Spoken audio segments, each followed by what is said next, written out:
folks, it's Jake here at Canadian Cutting Edge with Bandit. How you feeling today, Bandit? Feeling good? Give me a kiss. Oh, burned again. Bandit wants to announce the winner of my Patreon giveaway for the month of November. Now that we are in December, I do what I normally do. I'm doing a review on this video as well, but I would just want to do a brief announcement. Patreon supporters, as long as they're a monthly supporter, their name gets put into a monthly draw, and they get to choose one of the knives that I reviewed that month, or flashlight or whatever. And if they choose one of the really low budget ones, then I give them extra stuff. If they choose the highest price thing that I've done, you know, then that's what they choose and that's what they get. Some items are out of bounds. I just, I've given them away already, like the Dow Strong knife that I reviewed at the end of November. Yeah, my wife's keeping that. But I've got a whole bunch of fixed blades in November, a nice flashlight, and some other knives. I'll show them on the desktop in just a minute. But I just go to Google, I type in the random number generator, and the number came out to be number 12. You can see a screenshot right here. And then I take the list of my Patreon supporters and I count down from the top. And number 12 is D. Hollis. He has a different name as his handle on my YouTube channel, so nobody will really know who it is unless you are one of my Patreon supporters. You can look through that list and you can find out who D. Hollis is. I think D. Hollis won once in 2017. I'm not quite sure. I should double check that. But I allow people to win once per calendar year, and D. Hollis, you've won for November. And the funny thing is, he wrote me already and said if nobody picks this certain knife, he wanted to buy that one from me. So I wonder which knife he's going to choose, but I'm going to keep that private between him and I for right now. I'll announce it after it's official. But there you go. And today's video, we're going to be reviewing an HX Outdoors knife. I've got it here in my pocket. Like a Bandit, I didn't want to make you move all the way out of the way. So here's the knife. You want to smell it? Yeah, it's a good smelling knife, isn't it? This is the ZD-023B. There's a Tanto version of this exact same knife. Like the handle's identical and the blade's a Tanto. And this is a little bit unusual in that it's got a guard on the top and the bottom. Usually the flipper just ends up on the bottom, but this way it's also got a guard on the top. Makes it very secure in the hand, especially if you do a reverse grip. So this knife is going to be reviewed as soon as you come back from this little station identification. Stick around.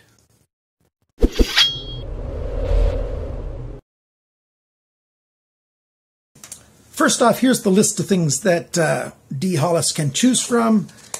HX Outdoors, TD-08. I'm still going to refinish the wood here because it's got the tape on there. This is the Huron from Condor, and doing the same thing here. This is that knife from Puma, the Ella Olive. We've got this little guy here. That's the, how am I going to say that? Higo, yeah, the Japanese knife. We've got the 5014, I think it is, and the 5016, VG10 on this guy, both by Y-Start. This little knife here by Enlan, the EW042. The Blue Sheep H6 by Real Steel Knives. Nice knife. And we've got these guys that we looked at. These swords, stainless steel here, Sandvik steel here, and carbon steel here with titanium handle. Or this Borut flashlight. There's also a Sanrenmu 9011 folder, which I misplaced and I can't find right now. So boy, D. Hollis has got a lot to choose from. And now, let's clean all this off and get to the review at hand. I guess it's rather fortuitous for D. Hollis that this month there was a lot of fixed blades because he lives in a part of the United States where they can't have folding knives like this one because the blade is longer than 3 inches. But fixed blades, I guess they can have more. So he's got a big choice. And, you know, if he wants a longer knife, I'll send him a longer knife, you know. This knife by HX Outdoors, we've got 9CR18 MOV. Even though some websites say it's 9CR14, if you look very closely even at their pictures, and you can see the details, it says 9CR18 on their knives. HX Outdoors with their little logo right there.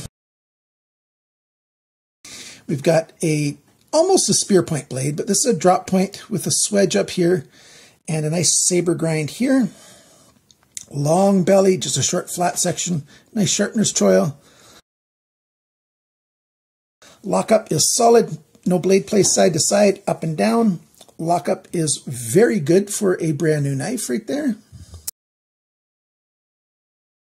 We've got G10 handle scales, and they've been sort of rounded. So the handle gets a little bit thick in the middle compared to a lot of knives. So it's over 1/2 inch thick, but because they've milled it down on the sides, it's very comfortable in hand. Open pillar construction, 2 flat pillars right there. Lanyard hole, big enough. You can put 1100 paracord through there if you want to. And, you know, it's very nice. Pocket clip only goes on one side, right side tip up. 3 screws on there, very sturdy pocket clip. It leaves more of the knife hanging out than I'd like, right around 1 inch, about 2.5 centimeters. You've got this jimping on the thumb rest area here. It goes into the liners. It's fairly aggressive, but it's not very deep, so it's very comfortable on hand. Same thing back here. This kind of jimping is a little bit aggressive, like it's fairly sharp corners, but it's not very deep in there, and so it works very, very well. You get a good grip on your hand. And, you know, whatever kind of reverse grip you want, if you want the cutting edge forward or the cutting edge back for, you know, doing a pulling cut. You know, very comfortable in hand for all kinds of grips. And like I said before, you've got this steel coming up here and down here on the knife. Flipper tab here turns into the guard here. And a little piece of steel coming up with just a little bit of jimping on it right there for the thumb. So your thumb gets in there, very secure. But it's not super tall, so you can actually put your thumb over it and use it for doing some cutting in this kind of grip.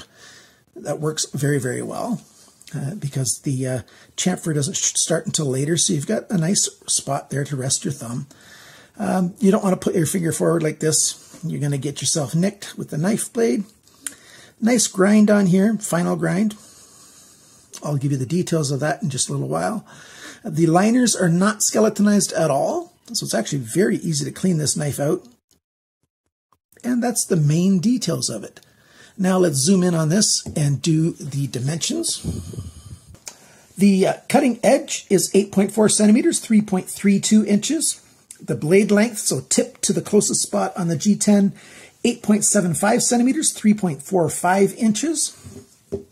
The blade thickness is 3 millimeters. That's 0.118 inches. The blade depth, right here where the swedge starts, is where I measured it. 2.36 centimeters, that's 0.93 of an inch. The thickness of the edge behind the grind, exactly 0.5 millimeter, that's 0.0195 inches. The grind angle is 19.7 on one side and 23.8 on the other side. Now for a hand ground knife, that's actually quite good. If you look at the history of, I've been doing this for a little over a month now, giving you the grind angles, and that's very good compared to a lot of knives. That's just 4.1 degrees different from one side to the other, which sounds like a lot, but compared to other knives, that's not much at all. And of course, if and when I go to sharpen this, if the time comes, or if I've sold it before then, and who knows, but I will sharpen it to 20 degrees per side. The handle length is 11.2 centimeters. That's 4.4 inches. The grip area, so between my thumbs right there, is 9.65 centimeters, 3.8 inches. The handle thickness is 1.66 centimeters. Whoops, get away from that pocket clip because I didn't count the pocket clip. That's 0.65 of an inch, whereas most knives are around 0.5 inch, so just over. But because it's angled down, It's under 1/2 inch right there and at the spine, so very comfortable in hand indeed. The handle depth, that's this right here, right about where my fingers are, 2.51 centimeters, that's 0.99 of an inch. And the depth of this knife when it's closed, it's just a tiny bit more. You can see the steel there, 2.67 centimeters, 1.05 inches. The total length of this knife is 20 centimeters. It's right around, I forgot to put the inches on there, right around 8 inches. I'll give you the exact number on the screen. How much does this knife weigh? It's 128 grams, which is 4.5 ounces. So it could have been a little bit lighter if they would have skeletonized the liners, but you know, not bad. Not bad at all.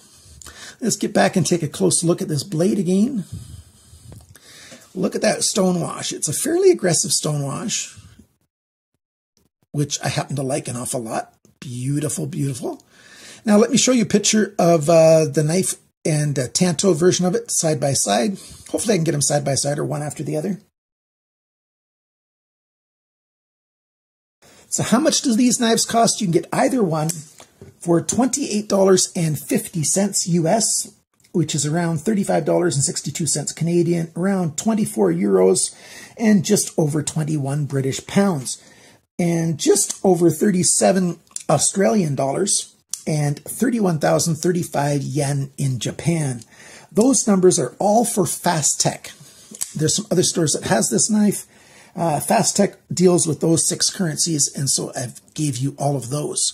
I'll put some links down below where you can buy this knife, primarily for Fast Tech. If I find some other links at a good price, I'll put those down below as well.